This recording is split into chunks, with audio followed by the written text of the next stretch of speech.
Well, hey everybody, welcome to Our Watch. Today we are going to answer the question, what do we do with the Jews? What do we do with Israel? As Christians, how do we respond to the questions that are being brought to us in a biblical way so we bring truth into people's lives? So very excited to have you on. If you would, please go and subscribe at ourwatch.com, become one of our watchmen. We'd really appreciate that. Also, share this video with your friends, your family, your neighbors.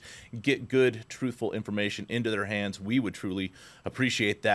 Today, I am very blessed to have two experts on this situation, this topic. What do we do with Israel? The first one is my good friend, Pastor Tom Hughes with Hope for Our Times. Pastor Tom, glad to have you here. Pastor Tim, great to be back here with you. Yeah, always a good time.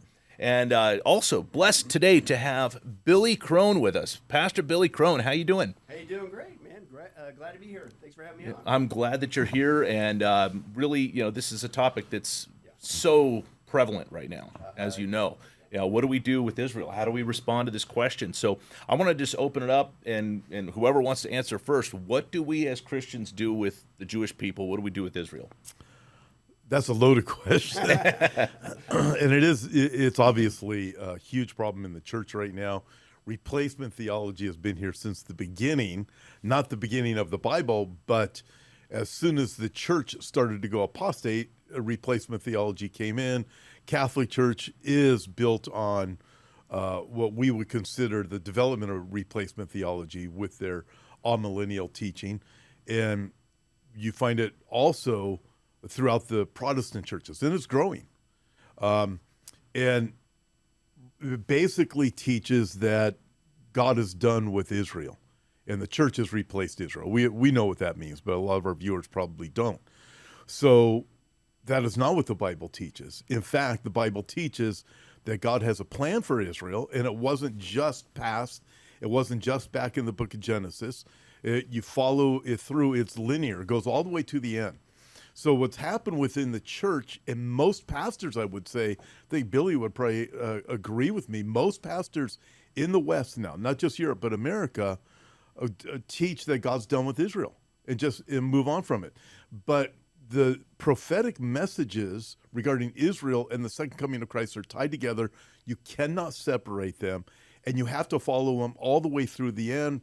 Revelation chapter 19, verse 10, the Bible teaches that the testimony of Jesus is the spirit of prophecy, and you read that, you go, well, wait a minute, if that's the case, then that means all prophecy must be fulfilled. It's all about Jesus. It's all tied to the nation of Israel, because it's through Israel the Messiah would come the first time, and it's because of them that the Messiah is going to be coming back. In fact, it's not until Israel cries out for the Messiah to redeem them, calling out for Yeshua, Jesus himself, that's when Jesus is going to come back.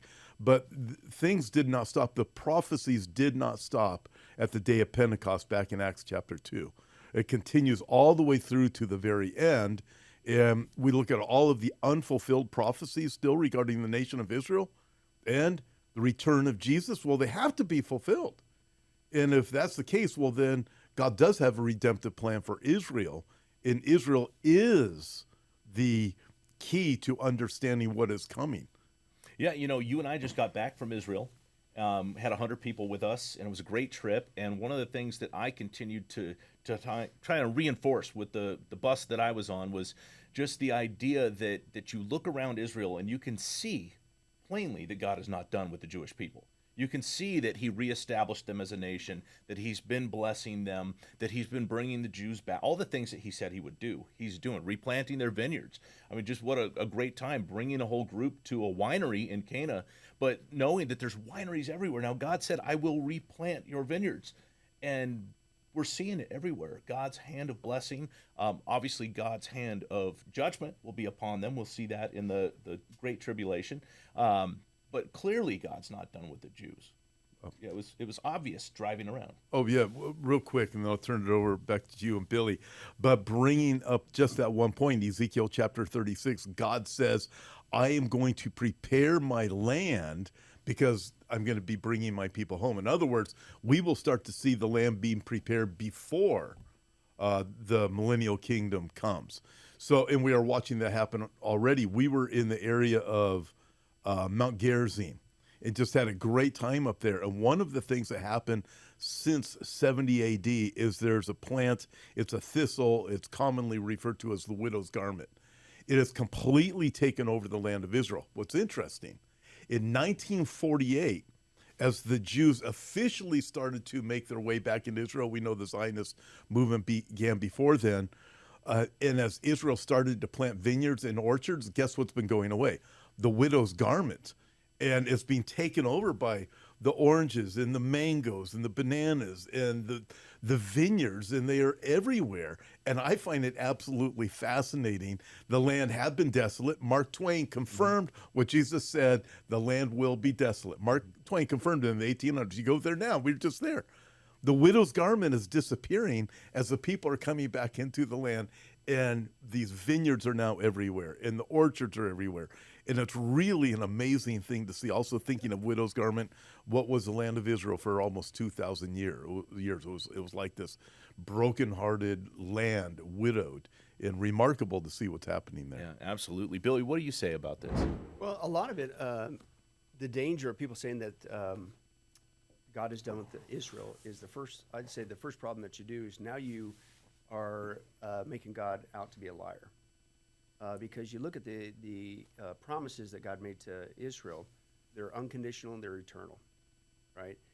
And so the point is you really got to think this through, because if you're saying that God is done with the Jewish people, and we know these promises are yet future with Israel, hence we keep saying he's not done. Well, he's not done because he's not done fulfilling all the promises he made to them.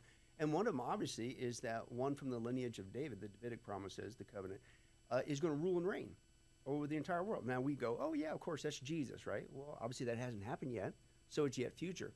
But that was a promise that he made to the Jewish people. And if you say God's done with them, then what do you do with that promise? God doesn't keep his promise. And the spillover effect is this: if I can't trust him with his unconditional eternal promise to the Jewish people, then how can I trust him with my unconditional eternal promise in the new covenant as the bride of Jesus Christ? The other thing is you make mishmash of Scripture. God never contradicts himself, but you create all kinds of contradictions when you just say, nope, let's just remove any future element of Israel.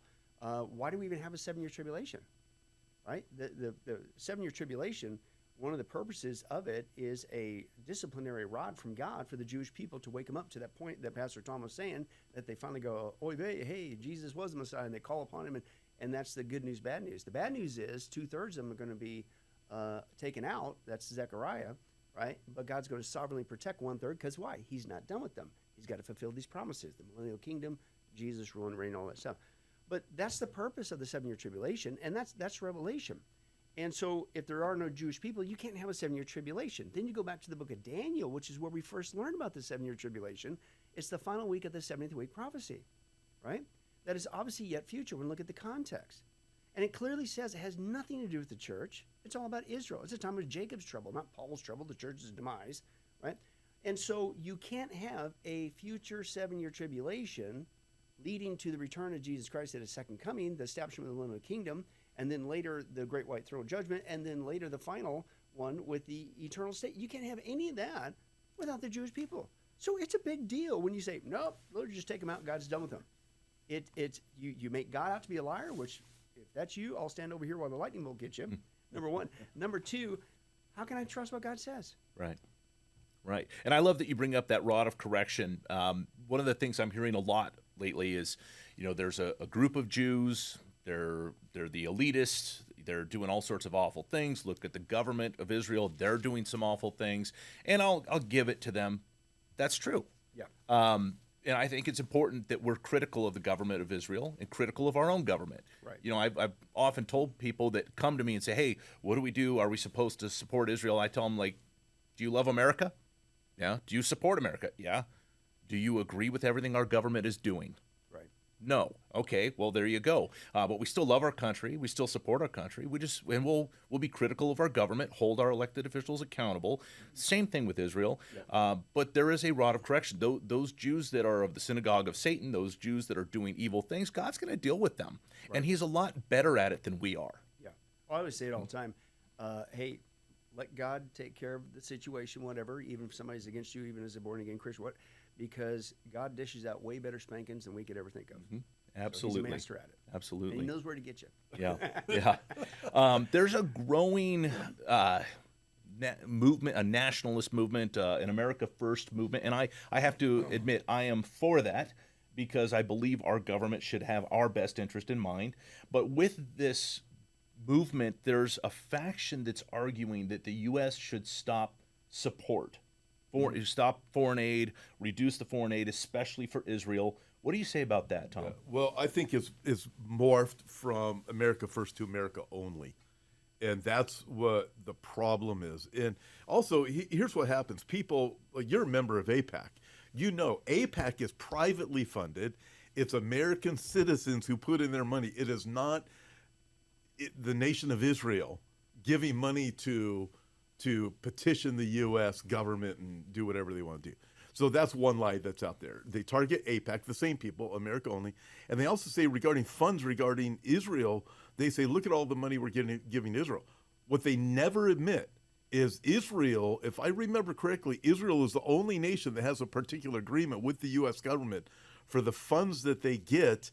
There is I think it's 75% of the money that they get from the U.S. gets poured back into the U.S. economy to purchase planes, to purchase weapons. And so it's actually a business transaction by the U.S. government to support Israel, recognizing, hey, wait a minute, we're actually boosting the American economy by what we do for Israel. But the whole thing, I mean, there's so many foolish arguments in here too about not supporting Israel when you recognize what people are blind to. The same people, America Only, they seem to be good at opening up the doors to radical Islamic agenda.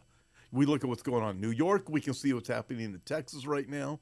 And some of the very people that are opposed to us supporting Israel support Islam and all of the evil that they are bringing. Israel has never been a colonizer. Islam has colonized 56 countries by the sword. But these same people will never mention any of those things. So when you look at it, you go, wait a minute, not only that, but Israel also keeps at bay. I was watching two, they were Orthodox Jews, not believers in Jesus. And they both brought up what happens is within Israel, as long as Israel is the focus of these things, then the target from the radical terrorist groups will always be Israel. But as soon as you eliminate Israel from the equation regarding the U.S. supporting them and so forth, then all of a sudden these Islamic nations, they will be able to target the U.S. and the Western world even more than they already are. So it's recognizing the support that Israel gets from the U.S.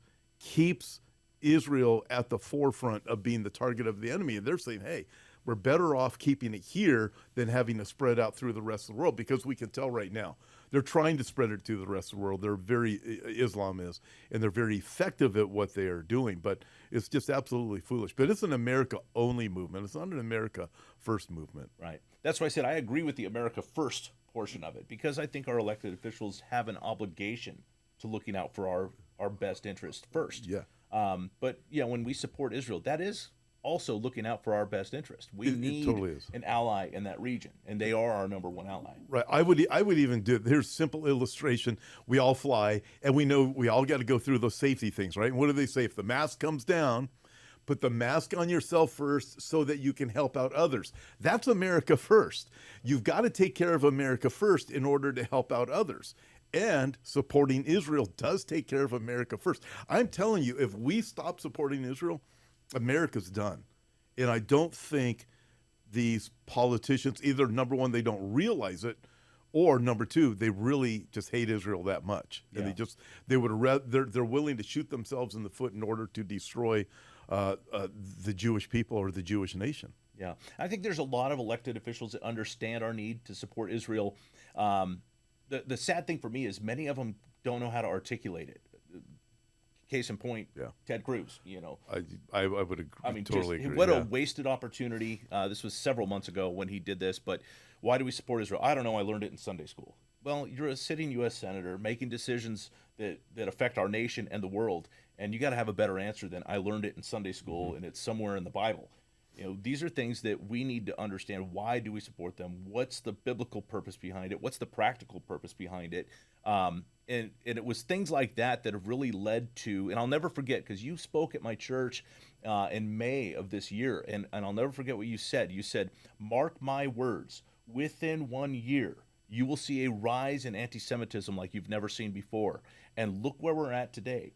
The Tucker Carlsons of our day, the Candace Owens of our day, and they're breeding more of them.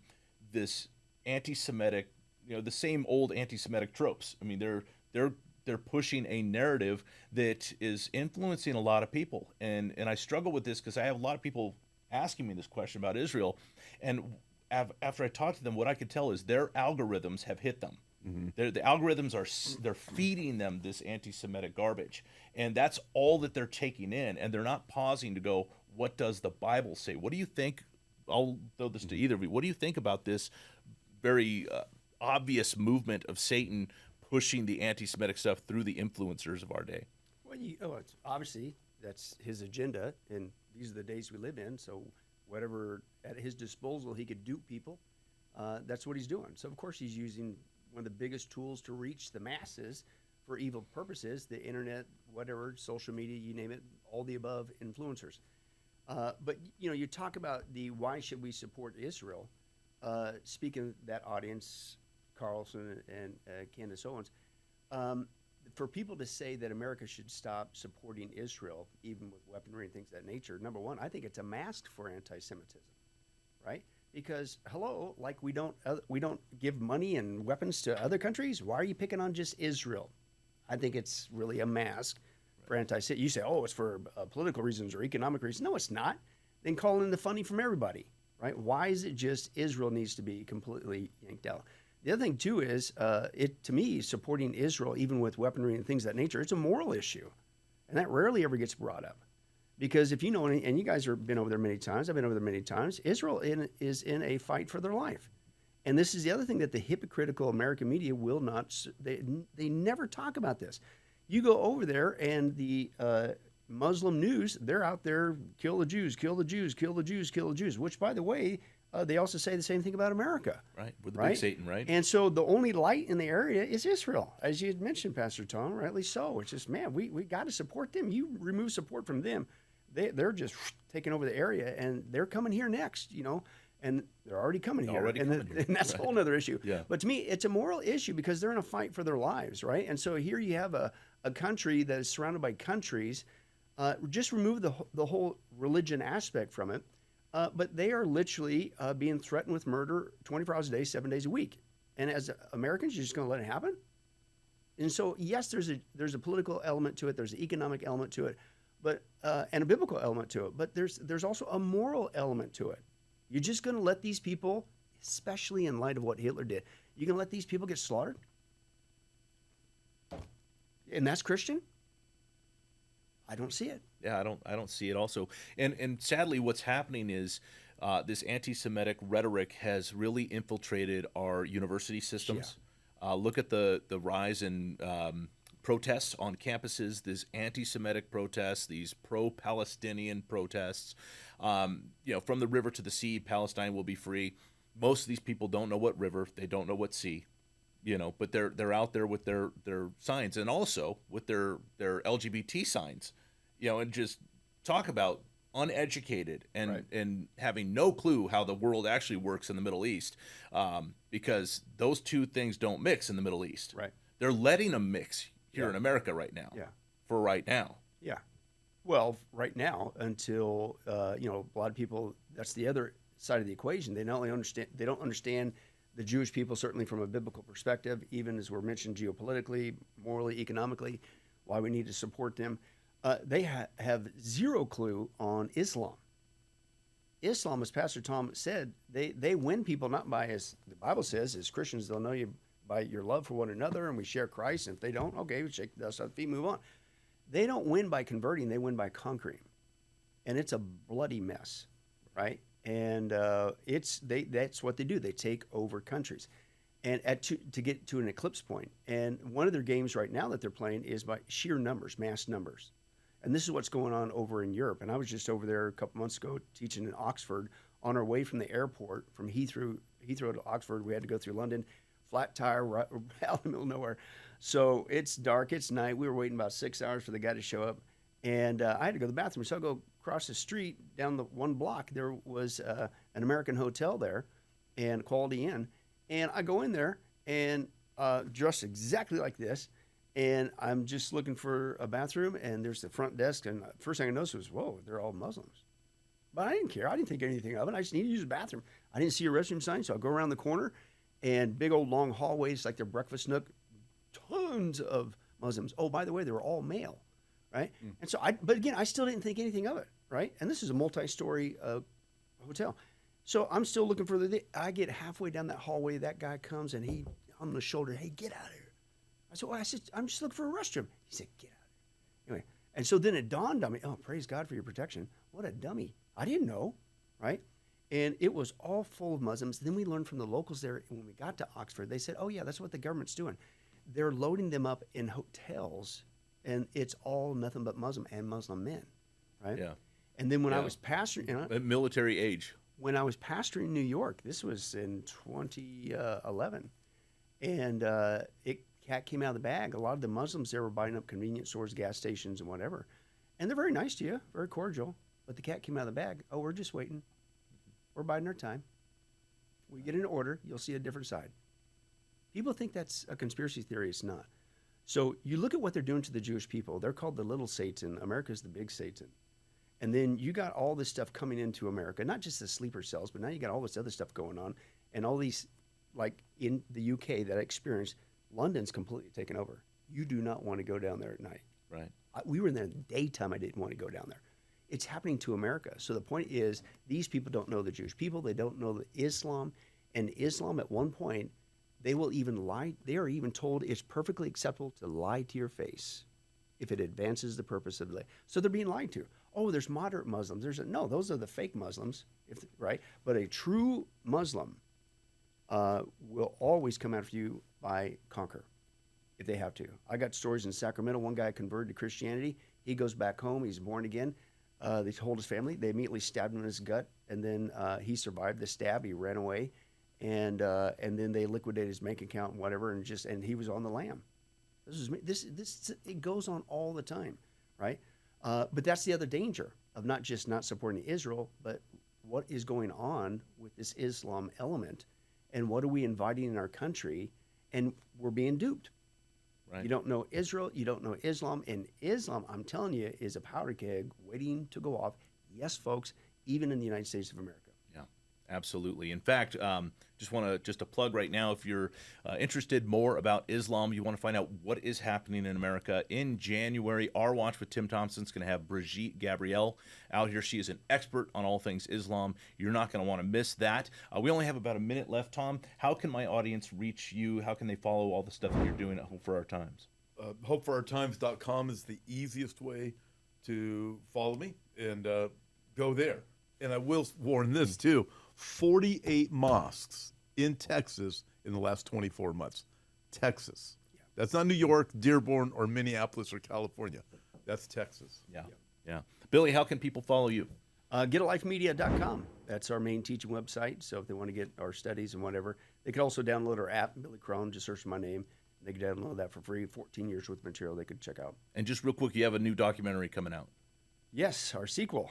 To Trump and the Stargate prophecies. This one is Trump and the Paradox prophecies. And so, newsflash, prophecy didn't stop just because Trump got into office.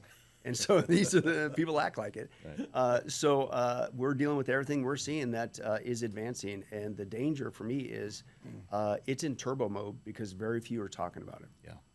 Well, Billy, thank you for joining us. Tom, thank you. I want to thank you for tuning in. Once again, go over to ourwatch.com, subscribe, become one of our watchmen. We truly appreciate that. Share this video with your friends, your family, your neighbors. Get true information into their hands so we can be educated and be looking for the Lord's return. So God bless you. We'll see you next time right here on Our Watch with Tim Thompson.